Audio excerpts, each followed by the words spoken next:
welcome back to the Washington Outsider Report on the Coalition Radio. For those of you newly joining the program, my name is Irina Zuckerman, and I am the editor-in-chief of the Washington Outsider.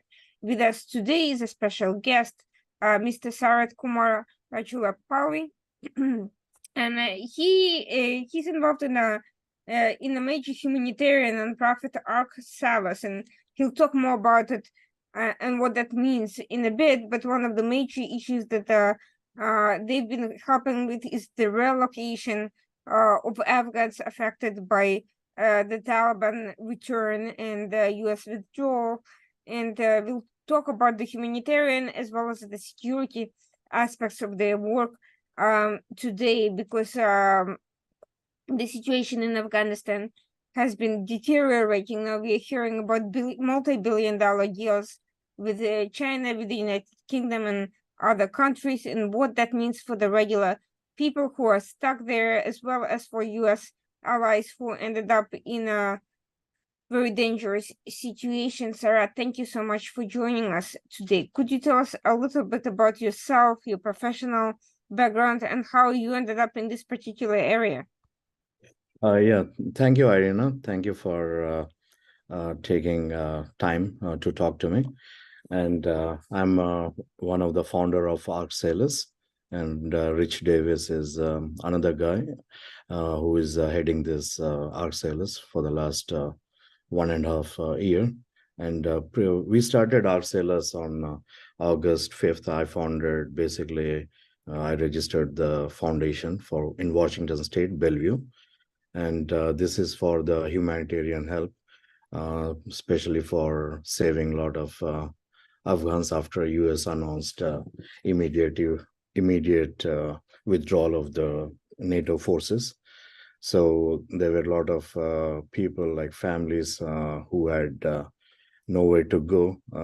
They were in the kill list, and it was very hard for them to stay there once the Taliban was taking over the country.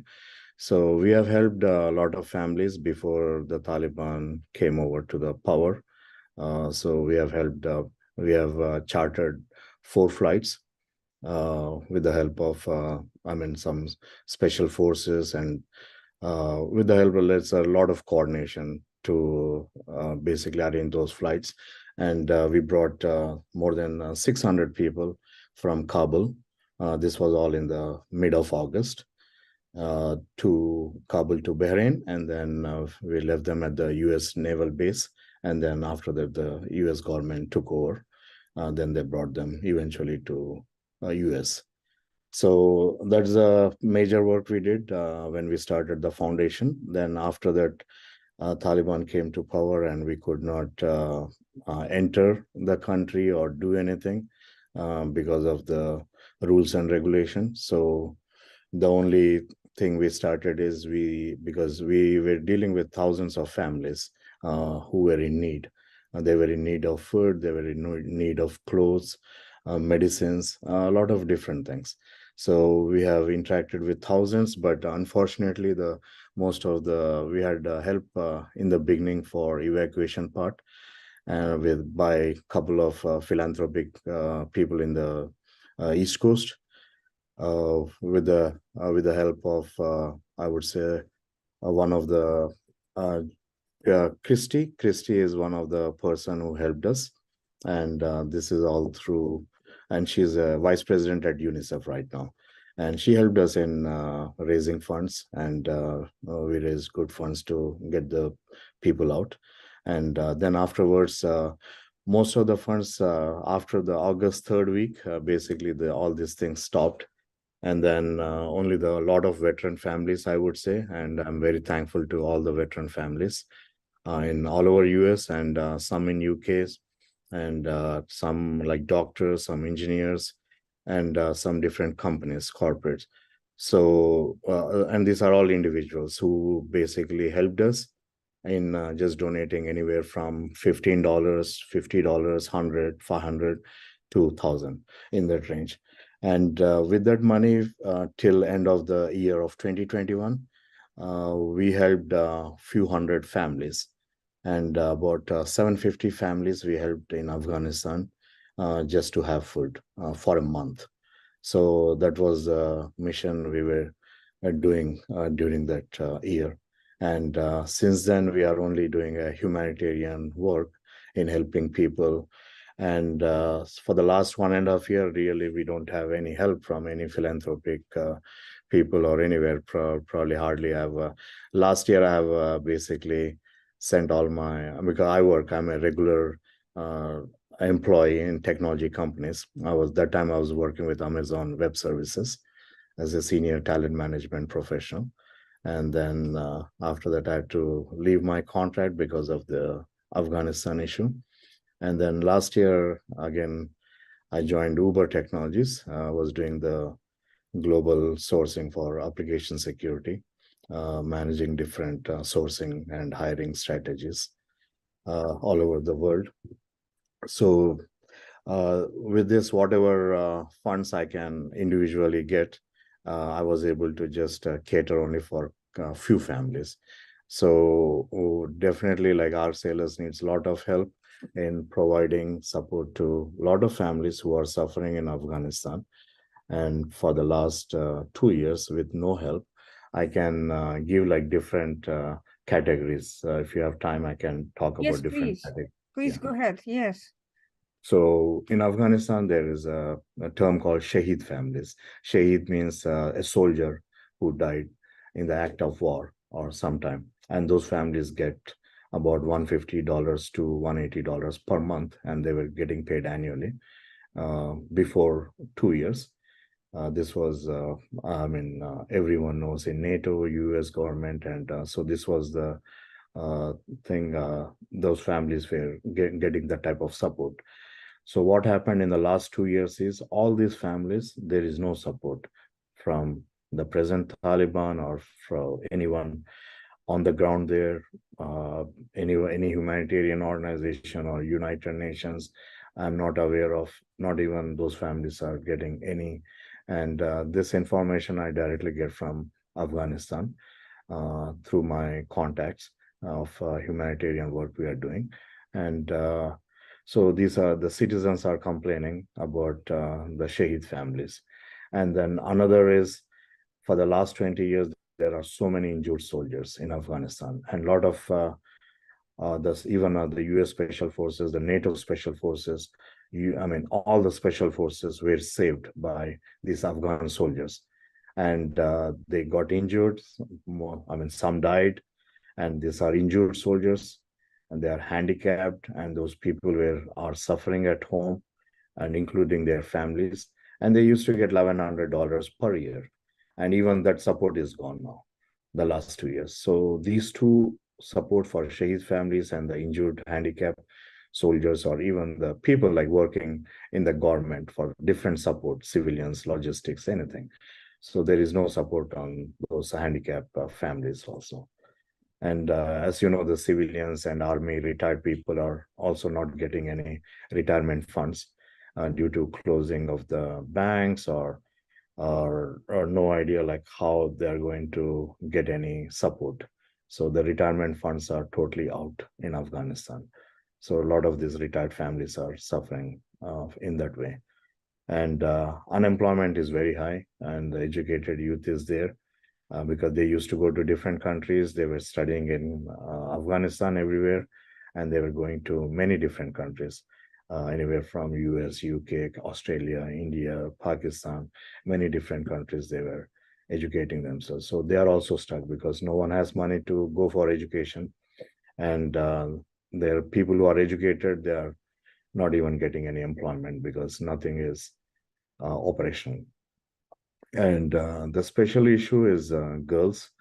Girls are suffering a lot, and I deal with a lot of people like for the last 2 years who are like engineers, doctors, lawyers, policemen, the army, the air force pilots, women. These are all like women. Because Afghanistan was highly educated right from 1950s, 1970s. It was more modern than most of the Western countries or the European countries at that time. but everything changed in this last few years. And now the girls were coming back. The last 20 years, the progress was going. So the girls were coming back to those positions. They were working in top positions, like whether it's engineering, medicine, army, air force, a lot of civilian government officials. So there are so many like politicians, Congress, parliament, and even in the defense. So right now, all of them are not working, and for their children, who are they are not able to go to school. Like everyone knows, under 8 right now, they are able to go, but anyone above 8 years, they are not able to go. And another issue is the girls are suffering because the Taliban forces are following, and they're going to their home and they are getting married. People are like 18 years, anyone of about 12 years. They are targeting, and a lot of girls got kidnapped. And so those security issues are there for girls because there is no one to take care. There is no one to even go and complain. So the girls can, and a lot of girls, they would even send messages to me saying that there is no hope. We are planning to die. And these are the messages I directly get from Afghanistan. There is, we are waiting for US, we are waiting for UK, we are waiting for some country to come and save us, but no one is saving us. And so those are the issues because they need education, they need a proper employment, they need these basic necessities, which no one is taking care. And even they are suffering with malnutrition. The food is not there. If someone is married, they are only able to give 1 or 2 breads to their children, one potato, and they don't have anything to eat for themselves. So these are the situations in Afghanistan. Only very you might see in the media, because no one covers in the media about the real situation going on in Afghanistan. It's a matter of more than 30 million. It's like close to 35 million population. So now it's at least more than 30 million still in Afghanistan and suffering with all the basic necessities and issues. And whether it's food, clothing, and right now the winter is coming, there's a issue for having good clothes, wood. They don't have wood for the fire to have the heaters in their home, and they use the wood fire. So all these things are very hard for them to even survive. So, and the midwives, there's a big issue of midwives in Afghanistan because the last year, few hundred children, they just died because of no one was able to take care of the women who were giving birth to the kids. And the midwives issue is a big thing. And the hospitals, yeah, they don't have women doctors. And the men in Afghanistan, they don't want to take their women to the hospitals because if the women doctors are not there, they don't feel comfortable. So there are a lot of these big issues where people need support. And so I think the only way is to have many organizations set up which directly connects with the United Nations or any big country, whether it's the United States or UK or any big country who wants to lead that mission of helping the basic necessities to the citizens of Afghanistan, because that would make the country back to normalcy. Because right now, the last 2 years, there is no normalcy in the country. So these are different issues Afghanistan is facing in the last 2 years. So the big question is, how can any country provide humanitarian support without it going through the Taliban and either being completely stolen or empowering the Taliban even more? I mean, still, if you see, like, still a lot of whether it's I don't know particularly, but I would say that whether it's US officials or connected with US officials, they are still meeting the heads of Taliban. They are still meeting Qatar so it's regular meetings, and they are still getting the money. The Taliban is still getting the money, cash. So all these things are going on.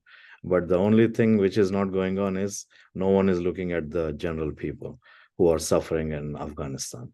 So that's the main issue, because all these things are transactions are happening, but no one knows who is giving what, where it is going. There is no accountability. And so those are the issues. So unless United Nations or some big organization comes forward, or some country comes forward and says that, yeah, let's set up a humanitarian, and let's put so, or even they can head, but they need right people, because we don't because whatever United Nations is doing in Afghanistan, that's not reaching to the general people of Afghanistan. Even, and these people work for USAID, these people work for different US missions and organizations, and including Afghan government, including schools, universities. So all these people are complaining. So it's not like one person or two, it's like thousands and thousands of families. So the population is in millions. So majority of everyone in Afghan, any citizen of Afghan, they would say, yeah, 95% of the people are still suffering with the basic necessities. So I think it has to be a joint mission, or a big mission, where the same thing, instead of giving cash, let's open the banks to the people, because people are not able to take their own money, and they can only take like a $200 or something. There's a very limit, and most of these families are big families, because they live with their brothers, sisters, families. So it's like a combination of some 30-40 people in those families, and only if one has the bank account, then they can survive with that money. And people who don't have money, they can't even take anything from the bank. So the limited people who have money in the bank, they can't even take money to survive. So the issue is very big, because for the people who doesn't have anything, because like most of the Americans, we all live from paycheck to paycheck. We don't have money to live without any job for next 2 years or 3 years. So the same situation. So they need 100% support just to survive. So I think world would realize. I'm appealing for United States government, and I'm appealing for the United Kingdom, India, even Pakistan, Sri Lanka, many different countries, to come forward and support, or any NATO, heads of any NATO or any United Nations organizations, including UNESCO, UNICEF, UNSCR, in different, because there are different things, because all these organizations can help, but they have the biggest network, they have the funds. They just need to initiate to move forward and save a country, not take them back to like old ages, where people are not able to study or even eat, or basically they're living in a jungle right now. So the cities have become like a jungle for all the people. So again, the question is, how can this? First of all these international organizations have been criticized for enabling corruption rather than helping people in past instances in different countries, Right. and not being able to reach the populations because authoritarian factions in charge in various countries in Africa, in Yemen, and other places have blocked humanitarian distribution. Right. Iran, and so forth. So how can that be prevented in Afghanistan? And how is it I mean, possible to get the country to thrive when the Taliban literally controls the institutions? Is it possible to get anything done with the Taliban being there? I mean, humanitarian work, I think, because since Taliban is still getting money from who they are getting money, 100 million, 200, whether Mhm. UN is providing or US is providing. So someone is providing them, right? So, and they're getting cash. So instead of giving them cash, they can put regulations, rules and regulations, where they say, yeah, this money goes from bank, this goes for this department, and then basically there has to be accountability if Taliban receives any money from anywhere. So that's not there. So in that way, it would be a welfare for the people, because it would go to the right hands. So that's one way. But for humanitarian, for supporting the basics and necessities, we can have a I mean, my organization, like we have enough contacts inside Afghanistan where there are so many people to support these basic necessities of giving them food, giving them clothing or shoes, or giving them wood. So these are the basic necessities where a lot of thousands of people are ready to volunteer within Afghanistan just to do this support. And there are thousands of people they can. So the only thing is we don't have any resources to give them. So that's one big issue. And if a lot of organizations wants to come and help, we can always create and see like which are the organizations which are doing work on the ground, real where it's going. Because when we did a lot of food, so I can give you a very good example. Like when we catered a lot of food assistance, whether it's food, medicines, and for buying few things in their home. So what we did is most of the people like they would come. Even we have taken some signatures, we have proofs, we have given that. And so there are like multiple ways to see it's going to the, and most of our funds which we sent to Afghanistan, it's 100% went because we used some of the diplomats, actually kids, they helped us in helping this food mission. And unfortunately they got misunderstood by Taliban. They got arrested, they were put in jail, and it happens like few times. So, and these are the kids who helped only to give because they don't even know anything. They are just from straight from high school and college kids. So they just wanted to give. And when they saw those people, they even gave some money personally from themselves, their savings. This because they saw so many people suffering there, and they were coming from different areas, and they cater to many different areas in Afghanistan: Kabul, Herat, Nangarhar, so many Mazar-e-Sharif, so different regions. So that can be done. So the only thing is who is there to support our organization if we want to give food, or if you want to send some clothes or shoes. So the issue is yeah, and a lot of medical care. And there are some women like even like today, like I got some messages like with group of women. They don't have anywhere to go. They just need food. That's all they need. So there's some, so all these basic necessities we can definitely cater. We have enough network to do the humanitarian work inside Afghanistan. So we can definitely do this because we have done for thousands of families in the last 2 years. And with almost with the help of few veteran families, and that's all we had. So we need like a big help from different agencies, not different governments or different countries or different organizations who can help us in this mission. One problem is that historically, a lot of the governments and big foundations who provide humanitarian relief rely on a few huge organizations that are fairly well known, the International Red Cross and its various local affiliates, the International Red Crescent, and so forth. My understanding from personal direct interaction with these organizations is that they're not always particularly good at reaching people.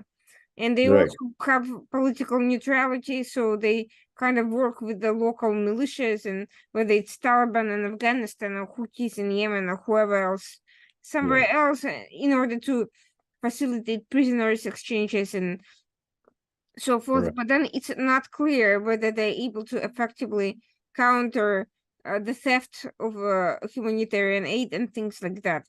So, what has your experience been with trying to cooperate with these organizations, and how can you circumvent this bias about giving money to big, well-known organizations, even if they're completely ineffective?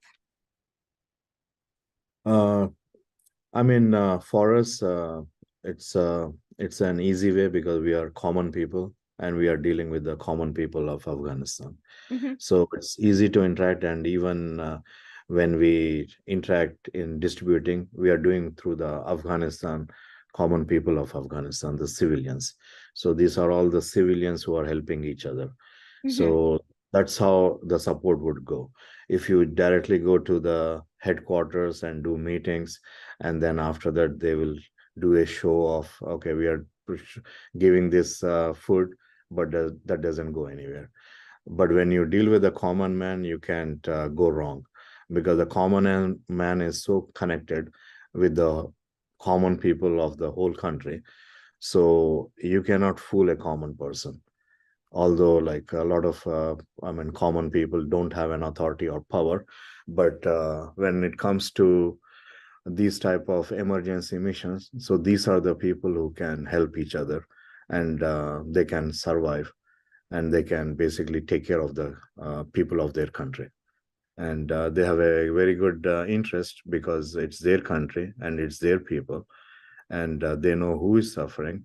And it's not like one or two people. I'm talking about in every province, like there will be hundreds of people doing this work, hundreds of people. So it's not just one person and then say, oh, we show in the media and say, yeah, not this is what no, it's like it would happen like each and every.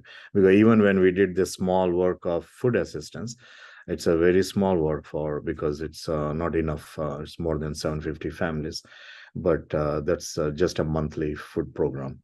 For that, we have to arrange a, we have to vet this list. We know each and every, basically each and every family. We know, we talk to those families. We just don't give them that assistance just like as if we got a list from somewhere. So we create that list, we interact that with that family, and those families have been approaching us for all this time. So we created those lists, and then we spoke to them, and we saw what do they need, what do they have. And some families would say, yeah, we have some money to eat, but we don't have money for wood, or we don't have money, we need because we had an injury, we can't do this, and sorry, we need money for operation to buy some medicines, those type of thing. So every family would be interacted. Anywhere the money goes, every family would be interacted. And most of the families, we take some basically Afghans, everyone had identities and all that. We take identities, we had those, and we had even fingerprints. We took fingerprints of people who took help, and some signatures.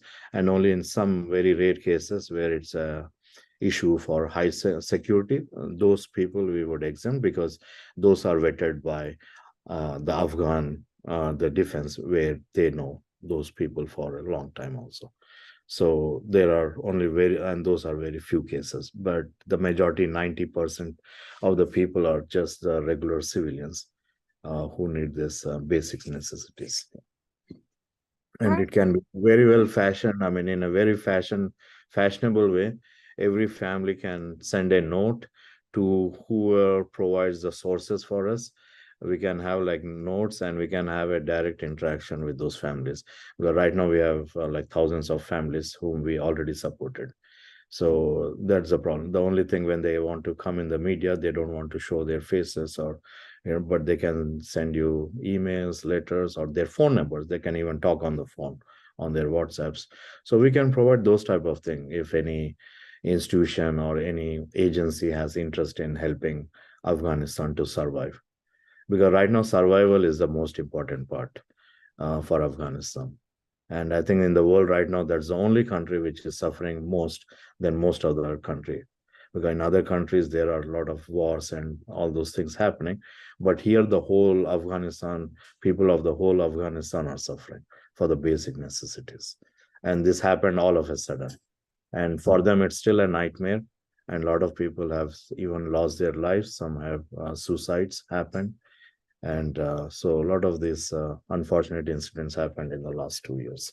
And if we want to avoid that for future and save the Afghans, then I think we need to initiate a different type of humanitarian program.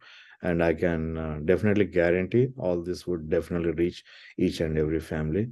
And thousands of Afghans would be happy to do the volunteer work to cater these basic necessities to the citizens of Afghanistan.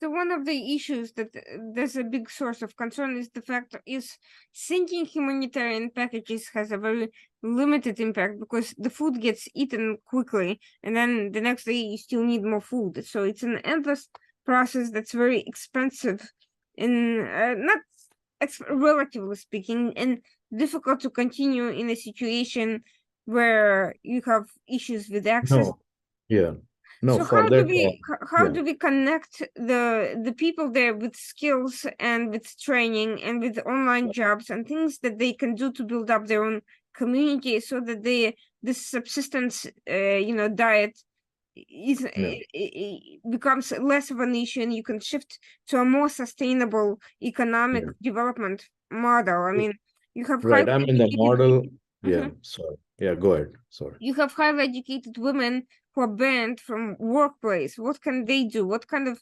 businesses can they run from home? What skills can they be taught? How can they be mentored and engaged in a way that gives them an opportunity to provide basic income for themselves and their families?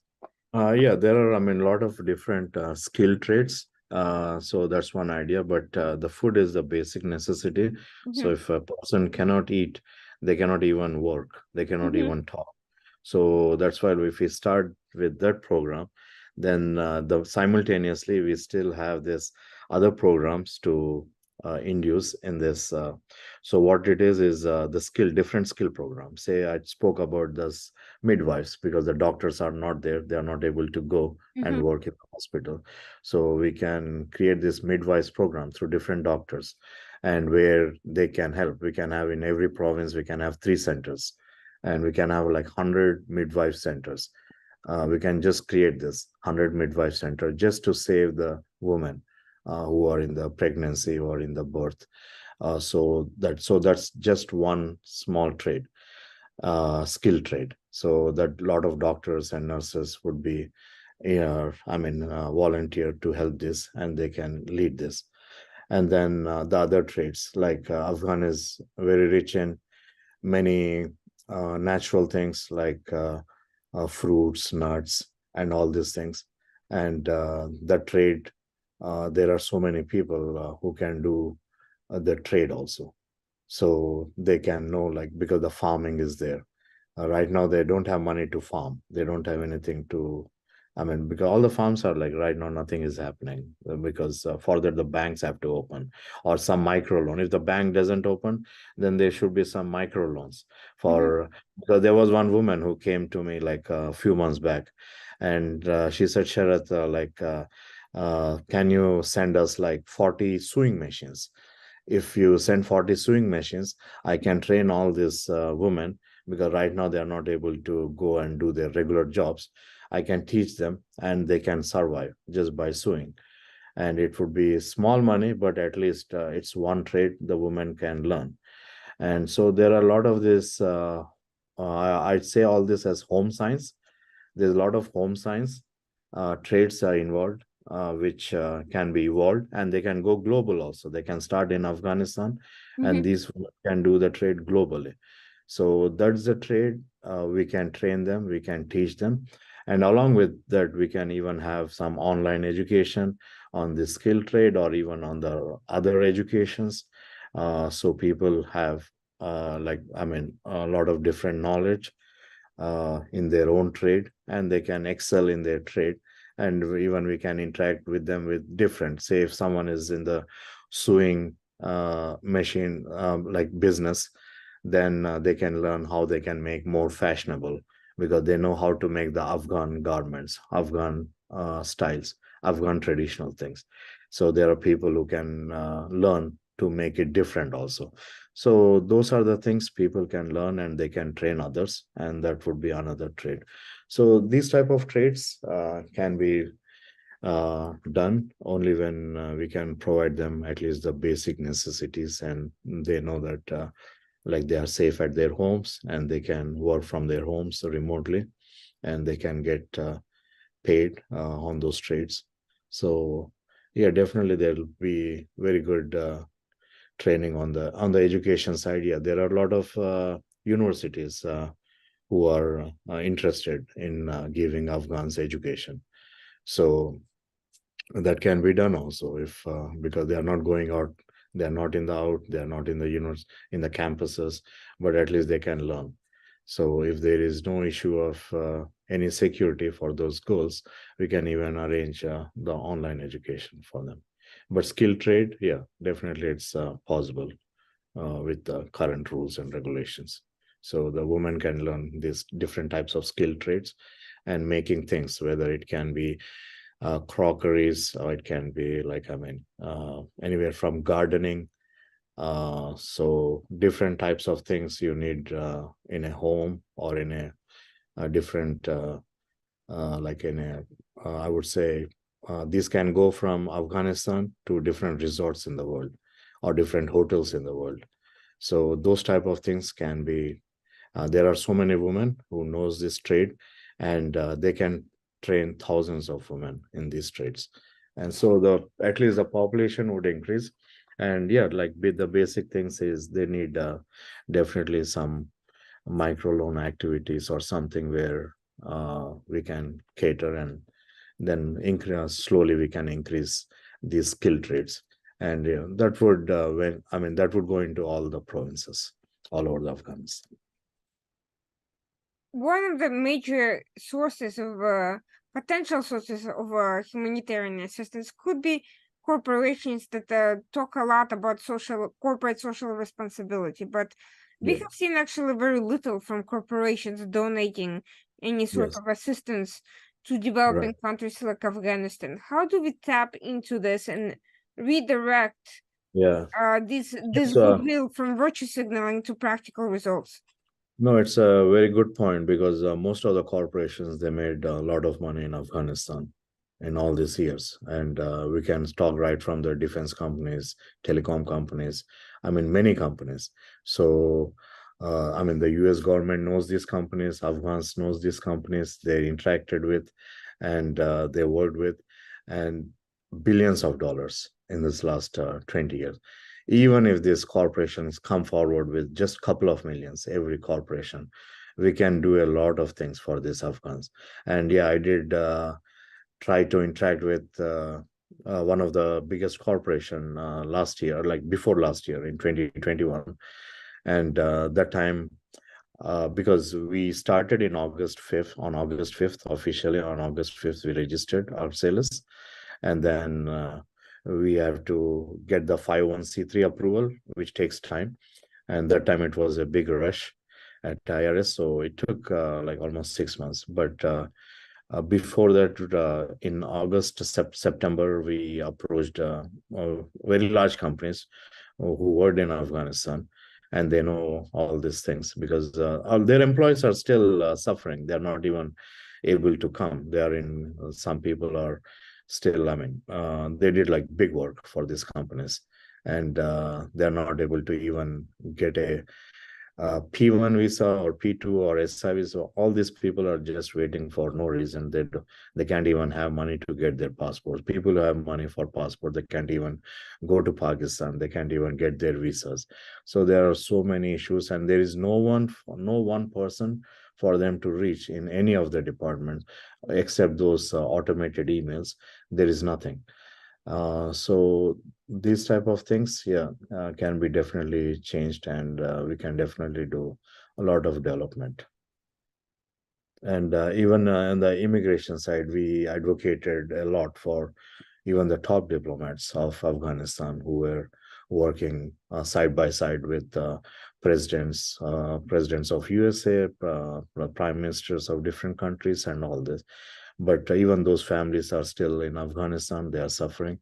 They don't have basic necessities because banks are closed. They can't even take their own money, and most of the people who had anything at home, even all those got stolen also. And there are a lot of people are not even in their homes. Their homes are also gone. So it's I mean, there are a lot of issues which basically because of Taliban came into power, the civilians are facing this, because right now the suffering is only the civilians.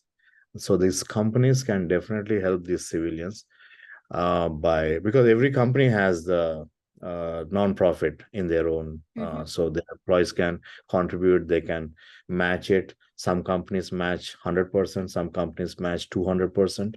So there are a lot of these companies who can do the matching, or they can have their even a CXO level uh, fundraising for this, which can be a very big one, and that would motivate, because when the CXOs are doing something, the employees of those companies will be motivated, because most of the CXOs of the US companies are making hundreds of millions of dollars. And when they talk about philanthropy or helping people, where are they? No one is talking about Afghanistan. Why they are, I mean, the women are getting, I mean, they are suffering. Children are not able to go to education. A lot of people are, I mean, I mean, a lot of unfortunate things are happening to those kids. And not even a single corporate leader in US, or I don't know the other countries, but in the US is talking about these issues. And they get big packages. And the regular employees like us, we only get our, I mean, standard package whenever we work, and we don't have enough savings. And whatever we have, like, I mean, those are the people who contributed even during the food drive, when we had food drive. But we never had any anything from any big corporate or any big network or any agencies to do this support. So definitely corporate should participate, and I think it's their obligation to participate. It's not just to make money when the country is prospering and when there is a business, but right now they have to give back at least a little that, I mean, basically, even they give a 0.1% of what they made in that country, that would be big millions of dollars from every company.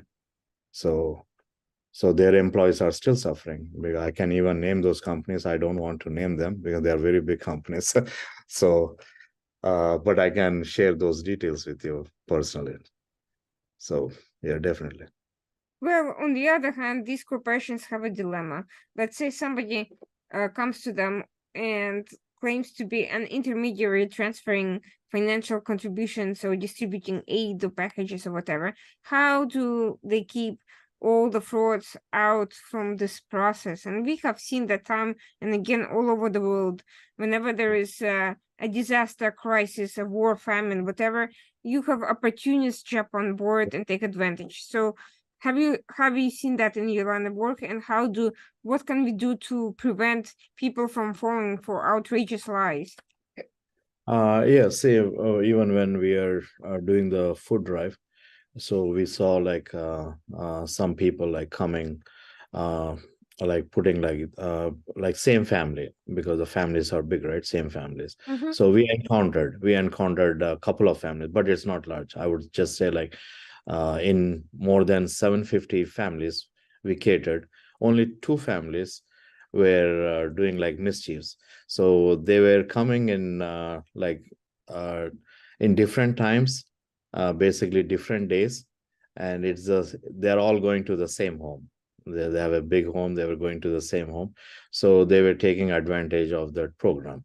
And it was very, I mean, very small amount of food drive we were giving. Like basically, I can even mention it was a food drive for $100, $200 food assistance. So that type of assistance we were giving.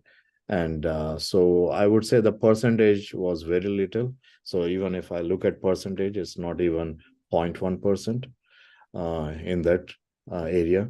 But coming to the giving, like going from here or giving, because even the diplomats of Afghanistan, that's the network we have, because a lot of diplomats' families who are still there, and not only diplomats, there are a lot of the general people, the people who worked in USAID, people who worked in United Nations. Even one time, a New York reporter sends me a message saying that, Sharat, can you help these girls? They don't have any money for food. And I said, they're working for UN for the last 3 years. Why UN is not supporting the girls? I spoke to the girls because I don't even help anyone without even talking to the Oh, family. And that's how I manage each and every family we help.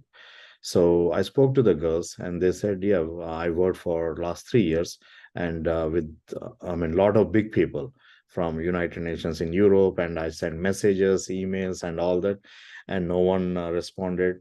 And we are here for last few months. We don't have any food, and I did some food help for the family. They were, and I did only one time because after that we didn't had money to even do the second time, and they were very happy. And and this came directly from the one of the New York reporter who sends me an email and sends the girls to approach me for help.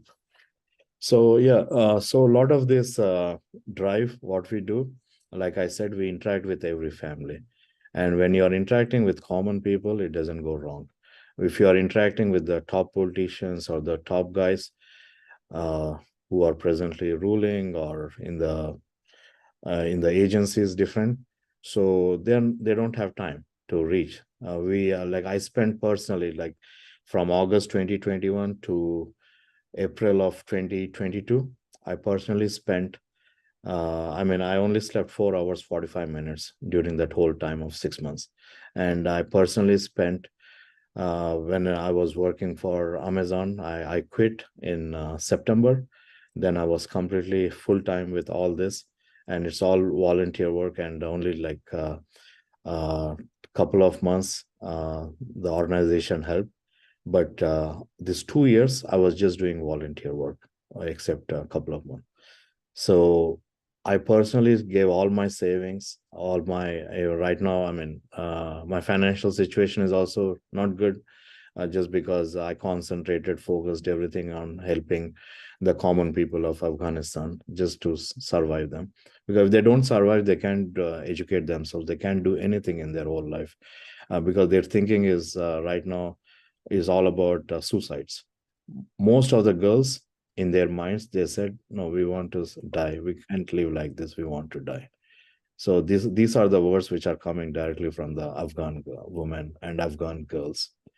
And a lot of girls, like, because they're not able to go for education, or they don't have money to eat or provide food for their families, I mean, they are suffering these basic necessities. So we can definitely do this mission by because of interaction with every family. We help.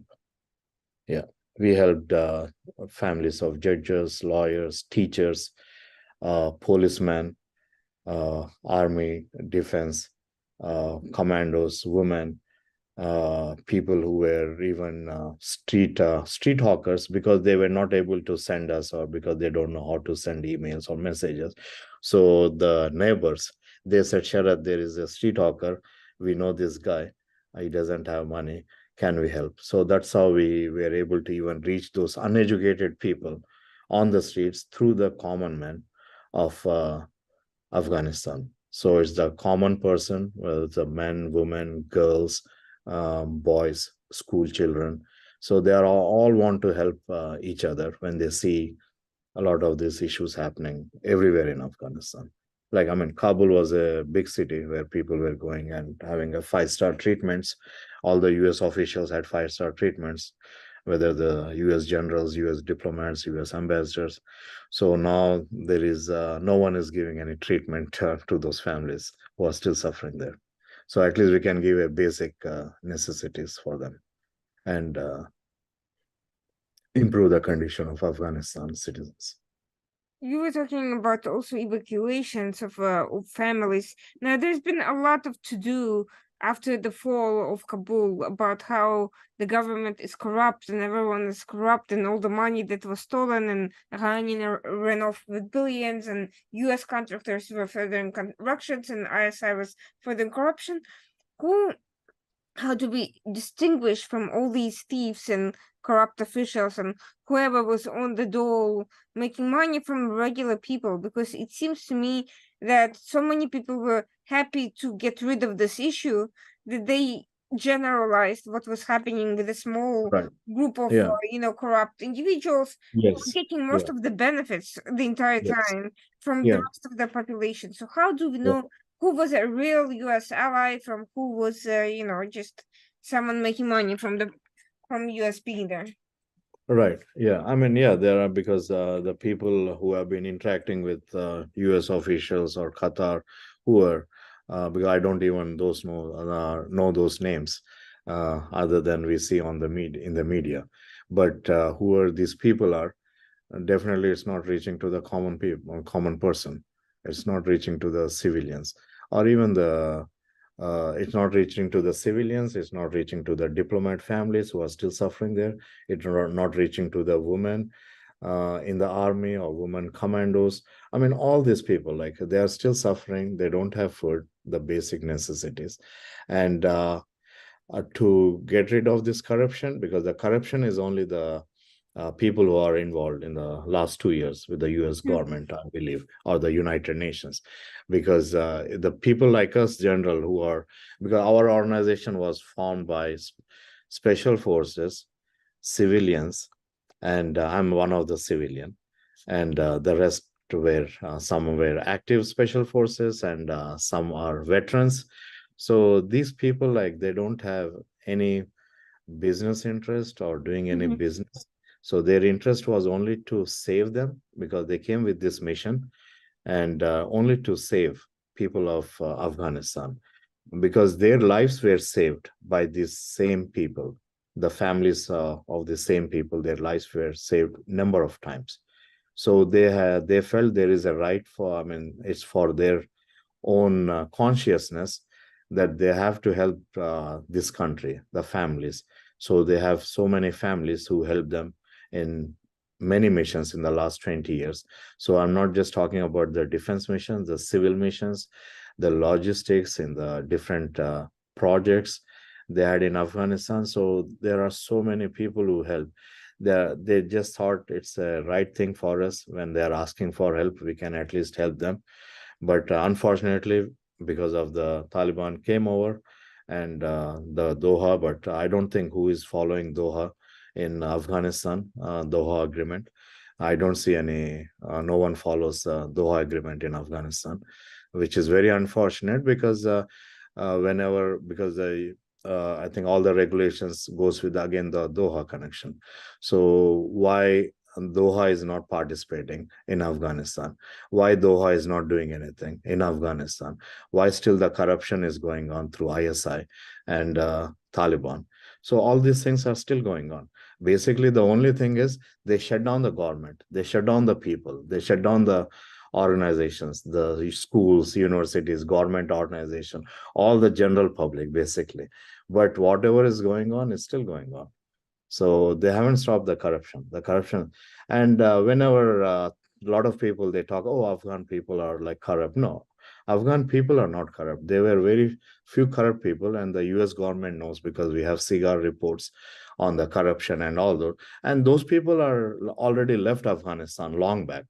They're not even in Afghanistan, and those families are also not even in Afghanistan. They're sitting in US, they're sitting in DC, Virginia, UK, Dubai. I mean, different big countries with a lot of money. So the real people are still suffering. They are sitting in, the real people or families are still in Afghanistan. Some of the individuals, US got them before the Taliban. They dropped them in Turkey. They are abandoned. There are 38 individuals, and those people have returned. Like, I mean, I'm talking from the top second vice president of Afghanistan, ex-vice president of Afghanistan, foreign minister of Afghanistan, and different dignitaries. They were all dropped uh, by the US assistance before the Taliban takeover, and they are all abandoned. There, no one even talks to them. So these are, and including different generals and different politicians, congressmen, and these were sitting and having dinner with President Obama. And like in this last 20 years, they had like so many presidents, dinners with so many presidents, so many prime ministers. These are the individuals, and those families are still in Afghanistan. So they are suffering, and there is no right. So these are the right people, like you said, like where are the right people? The right people are there. I can connect you with each and every individual. I am, because I am connected with 300, 400 diplomats, ex diplomats, and they are, I think, official. They are still diplomats, because if the US government doesn't recognize the Taliban government, or United Nations doesn't recognize, then these officials are officially still officials. They are still diplomats. but still they can't go to any country with their passport. They can't travel. They can't even come to US to even advocate, or UK or any big country. Even they can't travel. So they're still stuck. Some individuals, like I said, they got dropped in Turkey, in Istanbul. Some individuals, they went to Pakistan or some other countries. So, but most of the families, their families are still sitting in Afghanistan. There is not even one small help for those families in any of these basic issues I addressed for their children, for their wives. They are still sitting there. So here's the $64,000 question. Why Yeah. would the US assist the corrupt politicos to get an asylum here in the United States and not help the people who were doing all the real work and who were against all this corruption? Yeah, really, like, even I wonder, and a lot of Afghan diplomats, they wonder. All the corrupt people are sitting in DC, and they're talking in media, they're talking here and there. So they are wondering, like, because they can't talk. The real people right now, they can't talk. Their families are still sitting in Afghanistan. They didn't even, evacuate their families.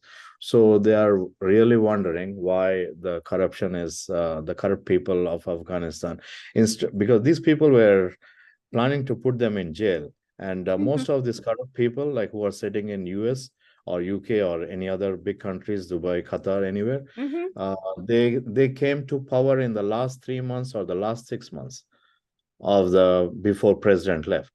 So that's how all this thing happened. So, and these people who got evacuated, they are sitting here, they are talking to the media, and they have never done any big work. The big work people, I can introduce you, and you can talk to them personally, one on one, and you can see, like, how much real people behind this Afghanistan with the NATO missions.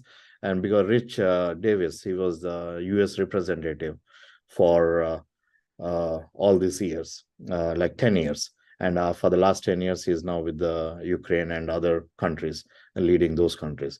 So he has represented US, and he has seen and he has interacted with these people. So these are the real people who are sitting outside US, outside UK, or outside Canada. Oh yeah, and talking about Canada, that remembers me, like, we advocated, me and Rich, we advocated a lot for the last 1.5 year with the Canadian Prime Minister, Mr. Justin Trudeau, office, and we only received response from his executive assistant a couple of times, but they do respond a couple of times saying that your file is there, we are going to look into it. We are going to give this top priority, and it goes to immigration. And when we call immigration, there is nothing. Then they say, like, no, the file is there. Some people would say, no, the file is there. Sometimes the people would say, no, the file is not there. So every time there's a fluctuation answers from the immigration. And finally, when with few people we are able to reach, and they say, no, the file is there. Not everyone can see you guys, this Afghan diplomat file. That's the file, and I'm going to share that file with you.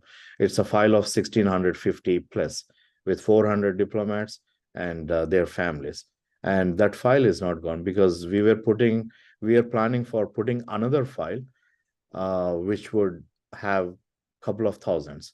And since this file didn't move in the last 1.5 year, and the only thing we got answers is from the immigration is your file is a top priority file in Canada, and it's sitting last 1.5 year.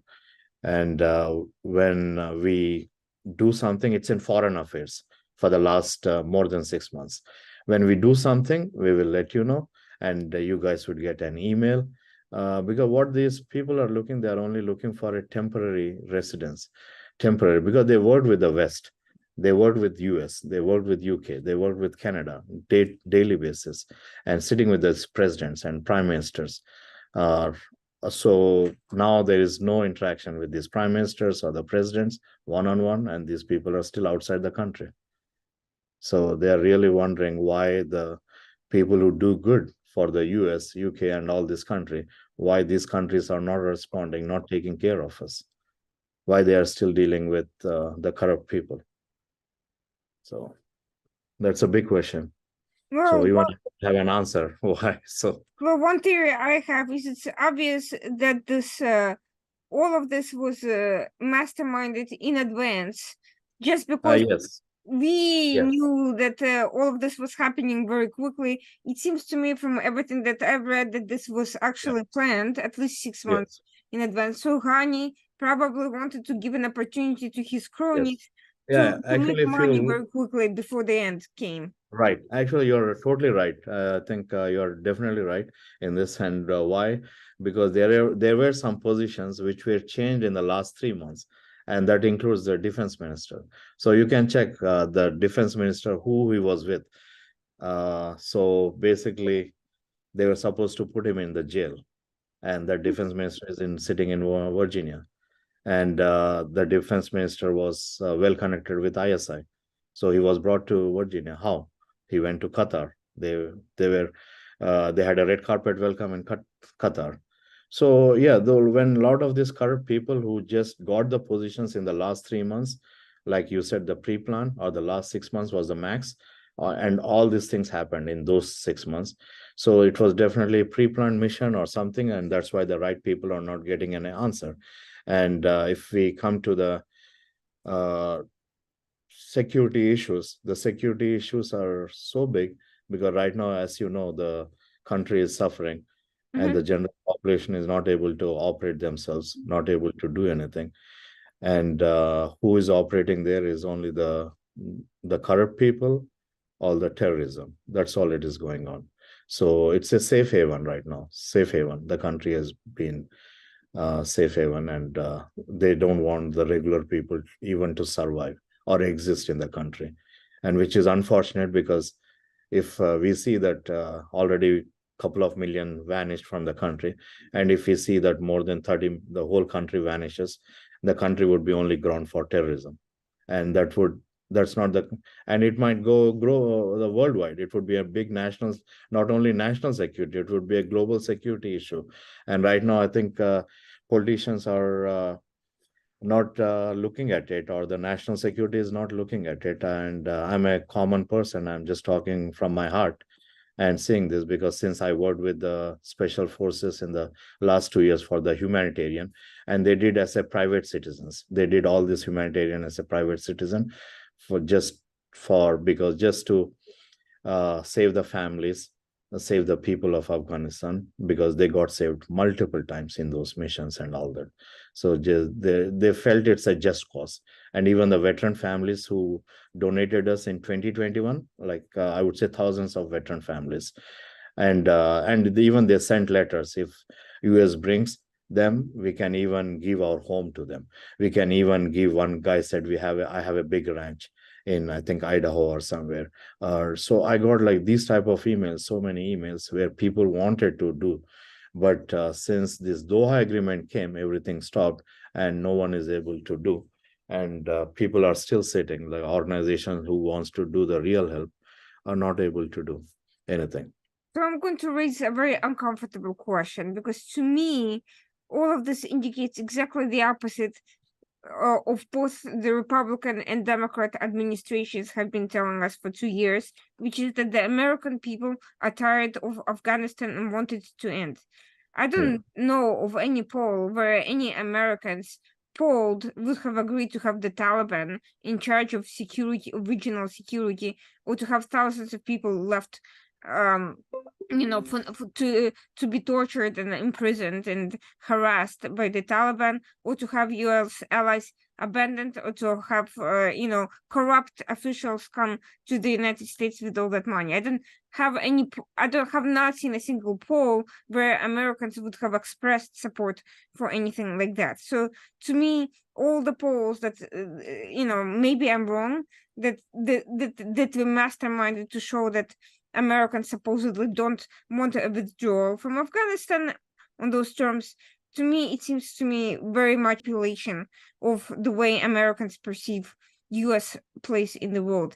The second issue is the American veterans who wanted their colleagues, their friends, who were willing to put their to personally put them up and personally to take responsibility for them. The fact is, we've heard very disturbing stories shortly after US withdrawal about Americans committing suicide as a result of this. And to me, that speaks of abandoning American interests. This goes against the US interests. Forget everyone else. Yes. We talk about America first policy, but how's having American officers kill themselves is in anyone's interest? I don't really see. Yeah, I I mean, think say like, yeah, when if the US is sending like someone to the war field without a proper training, when I mean it's not just a physical training, mental training, sure. proper soldier. When a soldier has all those trainings, they can go to any mission. They only look for killing the enemy or saving the people, defending they're defending the territories, right? Mhm. So if the soldier is committing suicide, it's a complete different issue. Uh, it's a mental issue. So basically, those soldiers, we should not put them in the ground. We should, if someone has a PTSD, someone has some other issues, we should not put them on the ground, and then No, we no, no. can. What I meant was they committed suicide not as a result of being in Afghanistan, but as a result of the withdrawal process, which essentially had all these people abandoned in Afghanistan.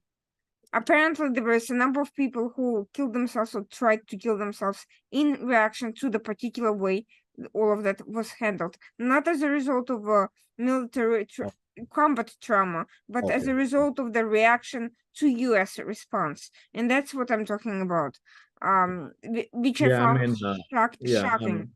I'm not aware of like, I mean, American soldiers killing just for the withdrawal. But I'm only aware of so many American veterans or even the active Mhm. duty, different agencies, whether it's Army, Air Force, all the national security, I mean, all the different agencies, people. They only felt bad because we were protecting, and we withdrew in a hurry without any proper protocols on the ground. So that's not a normal situation for NATO forces to move out all of a sudden without, and all of a sudden the government is, I mean, government fled. So why, if there is no government, no person, and withdrawing the troops and all these things, yeah, it was not proper. So it was not a proper withdrawal. So this component of issues, the fact that we had an opportunity to save a lot more people than we did, the fact that we had an opportunity to not allow corrupt people in and to allow non-corrupt people in, and we did exactly the opposite. All these things tell me that there was some level of intent, that the hastiness itself was not a Yes. result of incompetence of the US military, but rather it was a direct order to handle things in particularly that way, knowing fully well the consequences, not out of panic, not because US doesn't have the capacity to withdraw properly or to deal with a bunch of hoodlums, like the Taliban. Yeah.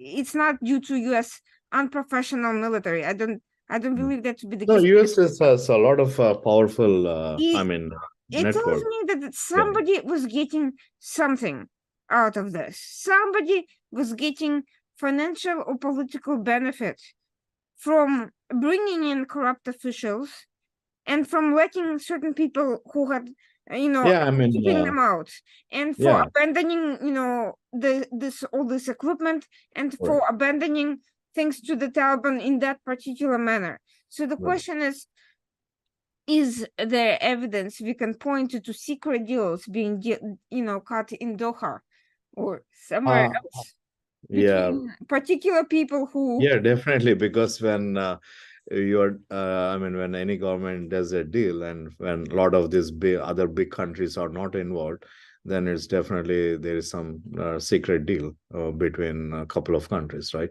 So, but because if the that United Nations is sitting there, and then all the top countries of the world are sitting there, then if you are making a deal with terrorists ruling this country, or then it changes everything. So right now, that's why like no one knows where the cash, why, if Taliban is getting the cash, from whom they are getting cash, who's giving the cash, why the cash is not reaching anyone in the public, why the public is not able to survive. So these are all like different real issues. And in the hastiness, yeah, definitely it was a hastiness. And even right after evacuation, even I got a report from one of the top diplomats saying that the 5,000, I think 5,000 Afghan troops, where these are the low level, basically, because for in the cadre wise, so they are like low level soldiers were taken to, I think, Dubai, I believe, and they were getting trained by the US, or I don't know which country. So I think it's that is what they said. US was, because they got calls from Dubai that US is training us in Dubai, 5,000 people there. So this was right after the evacuation. And their families, I think their families were already in US, those soldiers. So these are the regular soldiers, and which were trained. So we don't know what was happening inside the administration or inside the, but for me, like it's all humanitarian work, which I'm more focused on in catering to the common citizens of Afghanistan. So yeah, so but all these things definitely, because if in a right way, if because all the veterans or the active duty, the whole defense of US, or even I'm not sure of other countries, uh, but definitely I can say, and I can say some about UK, the defense, they are not happy with what's going on right now with the current situation in Afghanistan. Because when we talk as a private citizens, personal, everyone is frustrated why we are not able to help. And when there are so many people in the world, they want to help, but everyone was cut off. Everyone is cut off. Why the ISI people are still, the Pakistan is still visiting? It's not their country, but when the Pakistan visits, you see the Taliban, how the Haqqan is, or how they react with the deputy defense minister. So you can definitely see there is a big synergy. So we don't know what are the internal politics of the countries and all that, but definitely Afghanistan is suffering, and there is no proper, no proper organization right now who is doing any work in Afghanistan. And even I try to even find other organizations, so I can even, the thousands of families who are approaching us, we can at least we can do something with, but no organizations response. And we only see in the just in the media that we have been to Afghanistan, we helped. Some of the organizations, they were not even existing when this August of 2021, when this mission started. And we see our arc sailors, because we funded those evacuation that time. We see those pictures online. We see those pictures online, and they claim those pictures as that the other organization did. The other organization came, after a few months. They were not, they were not even incorporated, or they were not even there. So that was basically, those were our team members. So I have seen like a lot of things happen. So where people talk, but in reality, it's not happening. Yeah, that's the reason, because there's a lot of dots which no one knows where to connect. But And there's another aspect to it, which I find no less disturbing than these corrupt officials being probably bribing their way to get in, which is which is the fact that there were a cover up of the military and the security situation, both before the withdrawal and after. Before the withdrawal, the progress of the Taliban across the country was deliberately um, no, it is. It's a lot of covered up by but the media, by the Pentagon. The Pentagon was yeah. called out by U.S. analysts for outright lying about it. And now we are seeing reports coming allegedly from the intelligence community, always anonymous report. There's no particular official responsible, claiming that there's no Al-Qaeda presence in Afghanistan, in spite of the UN reports pointing to Yeah, the contrary. that's, How that's that's totally wrong. possible? Okay. I mean, you can ask a citizen of Afghanistan, any citizen, they would tell you how many terrorist groups are flourishing right now, the last 2 years. And this would be like a worldwide network. It's not a, and ISI is definitely involved because they do the regular visits and they have their people sitting there. So it's a very big issue for the national security or global security, I would believe. The last It's not about national security, it's all about global security now. The last time we had Taliban aligned with Al Qaeda, we got 9/11. We had nearly 3,000 Right.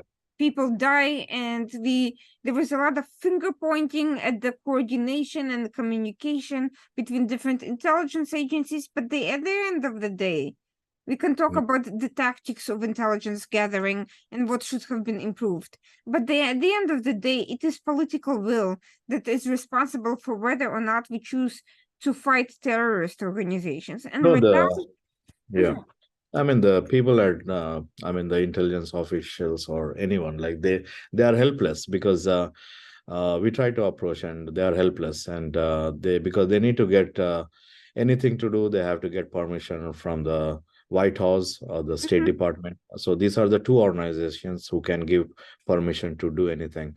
So that's why, like right now, all the organizations anything has to happen, then they have to give permission, or otherwise there should be a global consortium on this, or something to fix this.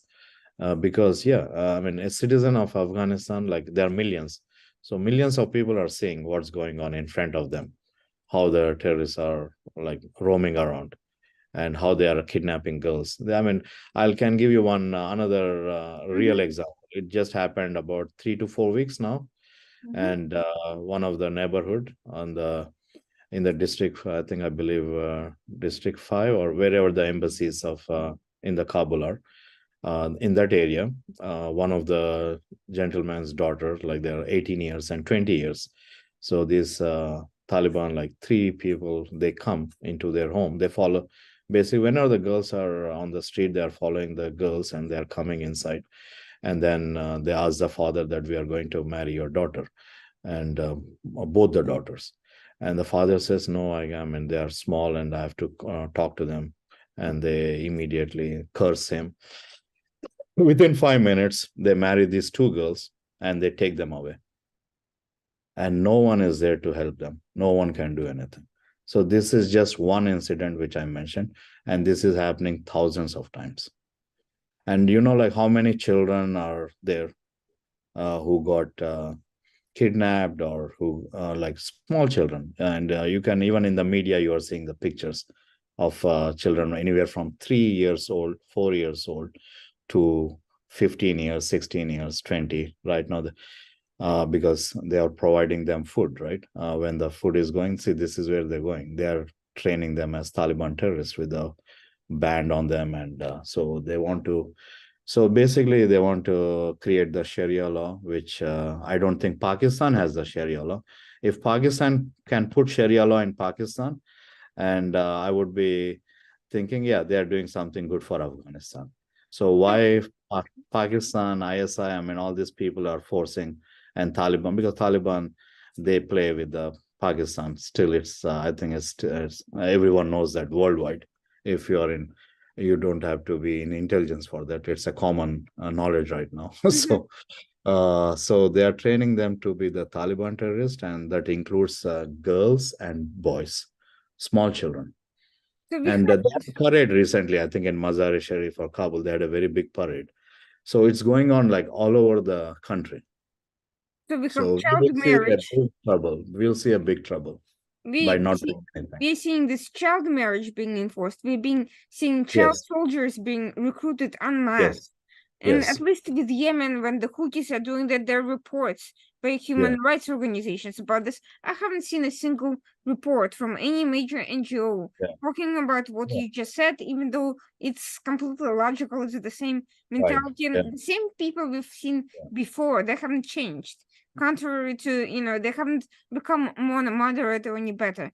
We are Right. seeing masses, a generation of young people being indoctrinated into radicalism and being sent off, dehumanized, and sent off to kill their families if they resist and Yeah. their communities. Yeah. We're seeing massive trauma. Yeah. We are seeing, terrorist recruitment and infiltration and cooperation, and we're seeing neighboring states' intelligence services involvement in Yeah. that. And we, you know, all of these things are empowering the forces that were dying out. This sort of fundamentalist ideology had been widely discredited because of its corruption, cruelty, and destruction, and now it's all coming back. It's coming Yeah. back with the help from what people see as help from NATO because of the way NATO handled this and Yes. these Yeah. deals. So No, the Afghanistan people, yeah, still have a very big hope because they are only living with that hope. Otherwise, like I said, it's every day the suicide notes and all these things for the people. So they are always thinking NATO would help us, NATO would help us, or US would help, or some country would come. Even they thought like India would come and help us, like how they, oh, I mean, they helped Bangladesh. They saved so many girls in Bangladesh. So why we are not getting any help from all these countries, US, UK, India? These are the three main countries they look at it for help. So they are definitely looking for help, and they are only living in that hope. So, and so if anyone wants to really do anything, either humanitarian work or policies or anything, this is the time they should really see what is going on in Afghanistan, and why the presidents, prime ministers of different countries are not talking, and why the meetings are only going secret. Because there was supposed to be one meeting like in July, early July, because Mr.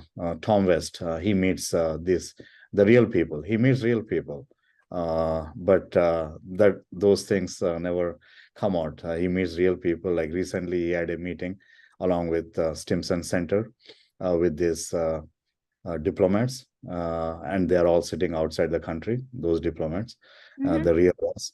And he even went every couple of months and met these people. And then after that, he goes to Qatar and for other meetings. So we don't know any more details, but nothing happens. Nothing happened. They say why Tom West is always coming and talking, but he said if he doesn't have authority, then they should send Mr. Blinken to us. Mr. Blinken should talk, or someone who has an authority, president should talk. We were talking to presidents before. Why presidents are not talking to us now? So these are the people like who are, so these are the people who are outside the country and question us. So they are suffering for many different reasons, like financially. I mean, all these people are like, I mean, because I met most of these diplomats personally. I went to their, they are living in a small apartments. They don't have any money. I mean, they are like suffering. Basically, they are hardly surviving. And whatever, and the families are still in Afghanistan. So these are the top diplomats sitting there with no, and just scratching their heads. And basically, day and night, they are just wondering why the US is not calling us, why we got abandoned. I Abandoned I can is the only biggest, see yeah. personal, financial, and political benefit for some people from Pakistan and Qatar and whoever else was involved in this mess. I And see. some of these diplomats were attacked even in Turkey. Turkey, some of these diplomats were attacked on the road, on the highways. They came and they saw and they said, no, we are going to come back. You put our father in the jails because they were terrorists, they put in the jail. And but although the diplomat said, no, well, right now we are not even in the country is yours now. Oh no, but still we'll come back for you guys. And that is what they get, threatening letters. Not only threatening, their children gets They put their children in the jails. They get tortured. And if you have seen one of the girl, like one of the generals, one of the subordinate generals, girl, she was in the news, in the media. She was one of the general I interact. His subordinates kid. She was raped few times. It was all over the media, all over the media after a few months. And then they said they'll get married. And then after that, she got vanished. They took her to Pakistan. So, so that's how these things are happening. So ISI is totally involved with all these things. And till Pakistan is there, it's very bad for Afghans. And Afghans, they don't want Pakistan involvement in their country. They want their country for themselves. Unfortunately, none of these stories ever meet with the media in the United States or elsewhere. I haven't seen one such episode anywhere. On the contrary, it's all covered up, and it just talks about how it talks about a little bit about economic issues in very general terms, mostly asking people to pledge humanitarian assistance to the Taliban so that they could govern. And it doesn't talk about the shocking abuses that you're describing or the fact that they are sending out people to hunt down their political enemies in other countries. It's One time there was one of the general, he shared like a story of this was right after evacuation. There were some 300 soldiers, bodies, dead bodies. They just put them in a trench all together. And they had their list, they had their names, they had everything. So these are all the people like who were for their national security of Afghanistan. So yeah, they feel very bad that they are out of the country. They could not even do anything, and so that those things happened.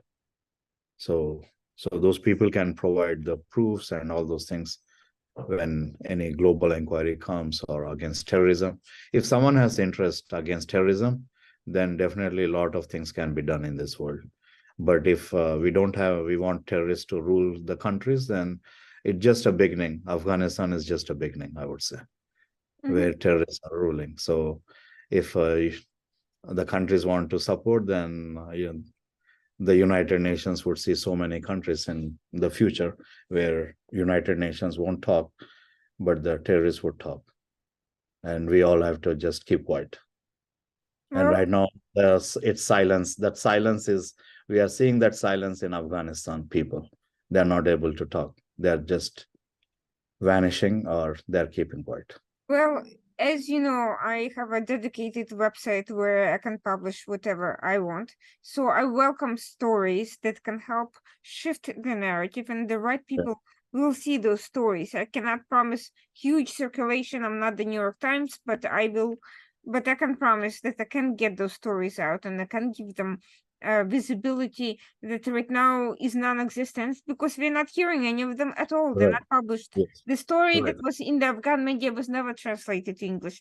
Nobody even knows that of this. No, that's the main reason why the real people are still sitting outside the country. Why they're not in US or Canada or UK, because they don't want the real stories to come out, and they're afraid because the families are still there.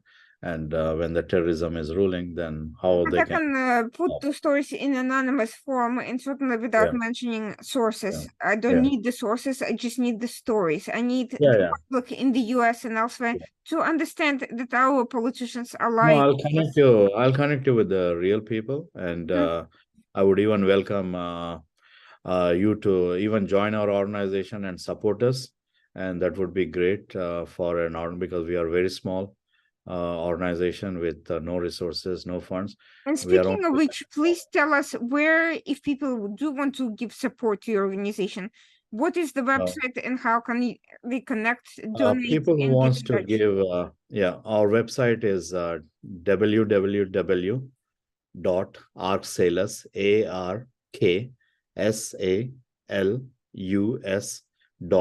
ARKSALUS.org, and that's arksalus.org.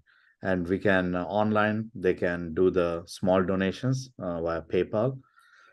We use PayPal, and we are also going to put our the banking information online, but if someone wants, they can send me an email.